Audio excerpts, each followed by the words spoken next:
Morning, guys. Welcome to Coffee Chat. Mm-hmm.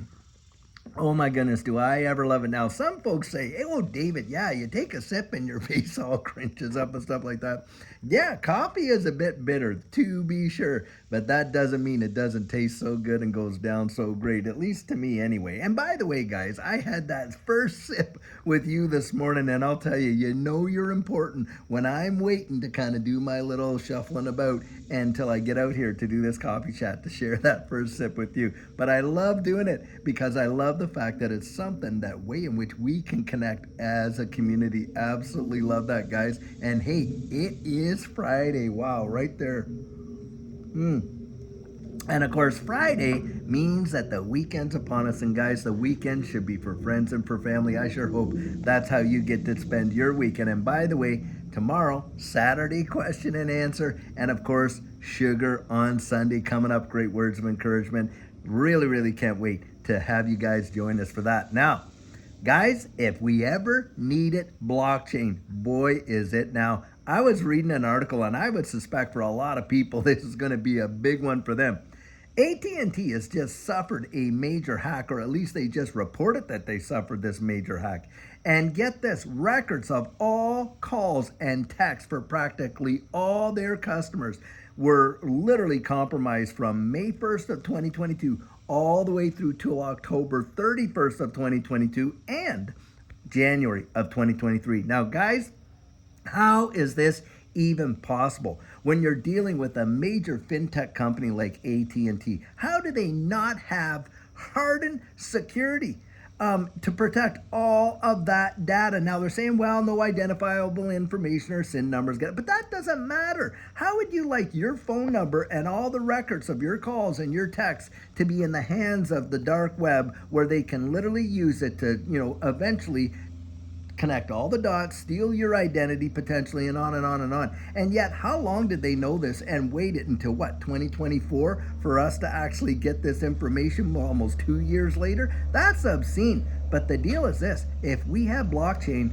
working in those operations, it wouldn't have happened. Would not have happened. There's no way these hackers would have been able to get in there and get at that information. And another big thing we need blockchain for, of course, is to, all this stuff that's happening, when we get the selection and, making sure that everything's fair and square. Boy, do we need blockchain for that. I'll tell you what. Guys, we literally are sitting at a point where you can see the tables are just about to turn.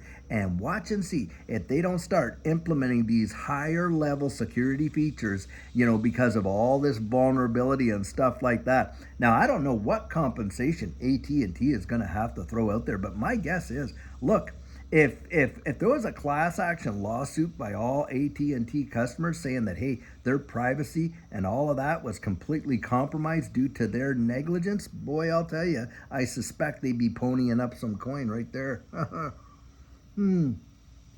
But I guess we'll see what goes on. But literally, you're watching the world hit a situation when you get organizations like that can be hacked. And wasn't it too long ago the Federal Reserve said that they literally had a hack there and they were being held ransom for all this kind of information and data?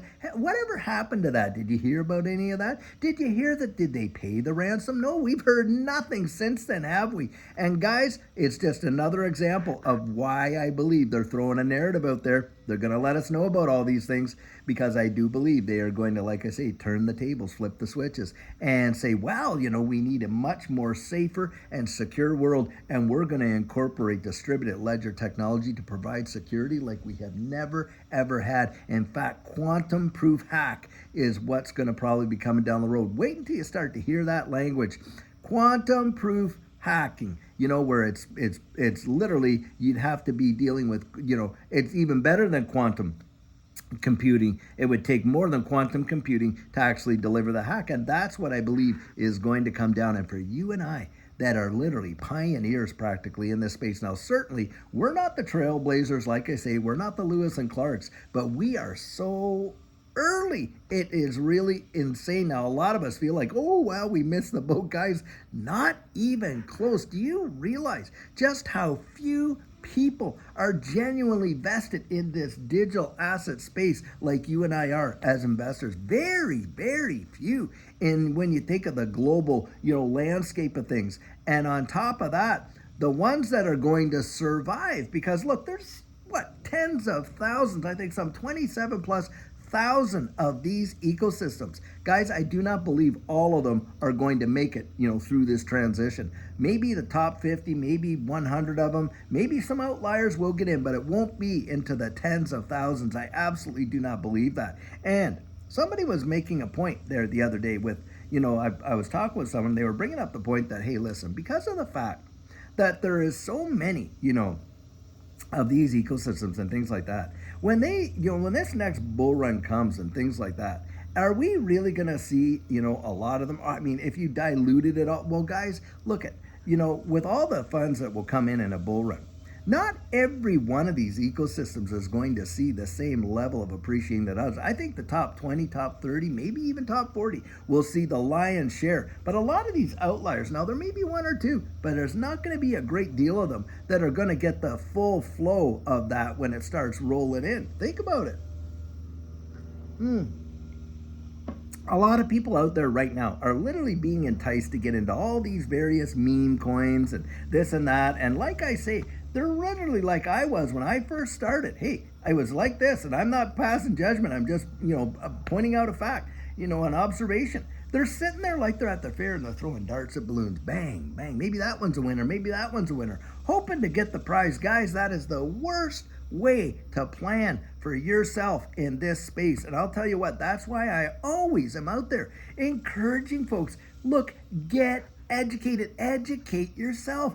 Our coaching, the coaching that I do, man, I'll tell you, the people that have taken it, and if you've taken it, you feel free and you drop your comments right down in there. I am sharing with you real life lessons that I actually experienced, that Judy and I experienced, and the things that we learned. I mean, come on. And then having gone through that, and yes, it revolutionized our lives, but I'll tell you what, we could have did so better if we had known ahead of time what to expect and how to prevent ourselves from making those same mistakes. And so that's a big part of what we supply, what we provide in our coaching. But whether you take it from me or you get it from someone else or you go out there and you get self-taught, you do it yourself, you owe yourself that education because it's going to put you so far ahead of the curve, I kid you not, and position you to really, really see amazing and capitalize on those benefits. I'll tell you, it is vitally important, that is for sure.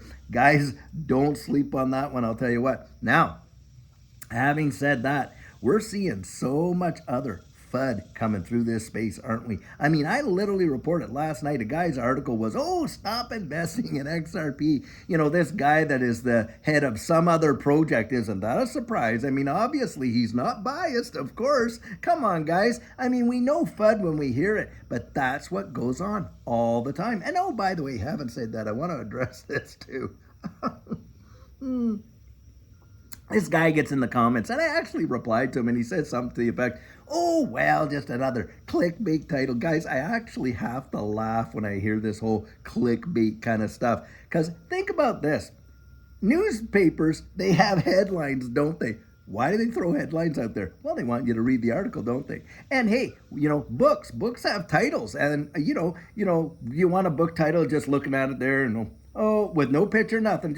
Just another book you may like to read. Yeah, you're going to pick that one up and read it, aren't you? I mean, come on. And movies. Hey, how about the movies and the titles and all that? And of course, the trailers and everything like that. Guys, when you're putting a video out on YouTube, people you have literally probably statistics show less than 2 to 3 seconds to capture their interest. The only way you're going to do it, they say a thumbnail and a title. And guys, almost all titles are clickbait. If that's the definition of clickbait, they're all clickbait. That's a fact. Because, hey, content creators create content so that you watch it. Isn't that a novel idea? Isn't that a surprise? So when you put titles out there that are catchy, that want to intrigue someone's interest, obviously it is Well, if you want to call it clickbait or whatever, however you want, it's to get you to watch it. Come on. So when I see those kind of comments, I absolutely have to laugh because most of the people making any kind of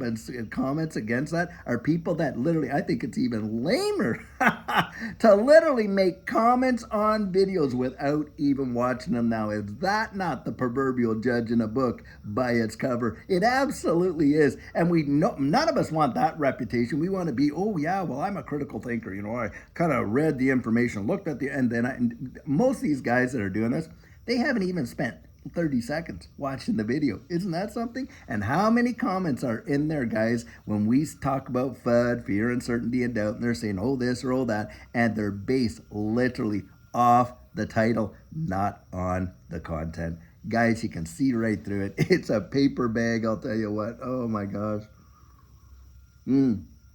But this is where you get out there and you really, really, really do, spend that time, spend that energy, get to know, and then you're able to separate fact from fiction and stuff like that. And because listen, and it's true, and this is true, and I think you would agree with me on this part. If I could come out and talk you into it, I'm telling you what, there's somebody else out there who could come out and talk you out of it, isn't there? The answers that we find for ourselves, it's been my experience, I think you would agree, are the ones that we trust the most. Yep, they're the ones we trust the most. And guys, this is it. Now, some people, hey, no matter what you tell them, no matter what you say, even if you go through, they come across with a skeptical attitude right from the beginning, right from the straight the start. They're not really open-minded. They're very, very skeptical. Now, having said that, I do believe we need to be wise as serpents and harmless as doves. But guys, I'll tell you, I love debate. I do not mind when someone disagrees with my point of view. And why is that? Because I'll tell you what, I want to hear their rationale for that.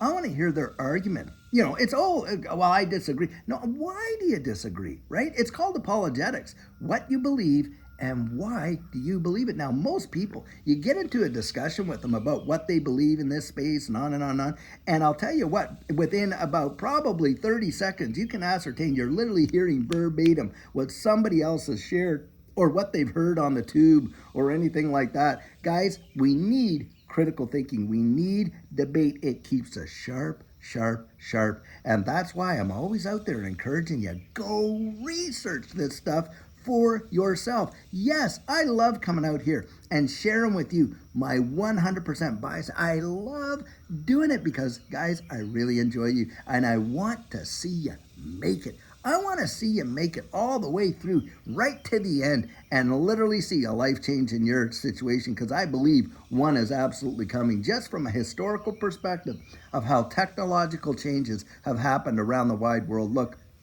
all of us, most of us know that if we had been there in the early days of the internet and just invested just a little bit in some of these, startup companies back then, it would have revolutionized our lives. Look at Amazon, didn't turn a profit for absolute years. Now look at it, unbelievable, really amazing. And back in the day, hey, there was a time when people would have thought never, not ever, would there ever be one company that was worth the entirety of the New York Stock Exchange. But guys, that happened. Yep, that happened. Apple was the very first one where it was valued more than the entire stock exchange, that was in existence before it came along. Like in the 1970s there, no one would have ever fathomed it, but it happened. So when people come out and they say, well, this and this can't hit these valuations, really? Oh, really? Do you think back in Reagan days that they believed that the United States would be $34 trillion in debt when they weren't even $1 trillion in debt back in the 1980s? Not in your life. But here we are. And guys, that's the deal. That is the deal. Look to the future. Get out there. The world, it is an exciting, exciting time to be alive, I'll tell you what. And what a ride. Now, look, be open-minded about certain things. That doesn't mean, you're so open, you're so broad-minded, you're flat-headed. No, you use your common sense, you use wisdom, you use discernment and this and that. But guys, you're not going to be able to know whether, whether this is that or this unless you get out there and test the water. In fact, I love this analogy when it comes to faith. You know, a lot of people, you share your faith and are like, well, I don't know. You can't give someone your faith. You can't give them your convictions, you know, the confidence that goes with your conviction this way. You know what the Bible says? The Bible says, taste and see that the Lord is good. You got to get out there and take a bite out of God for yourself and find out that he is truly good. And I'll tell you what, that's the same way I look at this space. You got to get out there and take your own bite out of it and see just what it's all about. Well, anyways, guys, I sure hope you're having an amazing Friday. And until later on, when we have a fabulous video for you, have a great one and take care.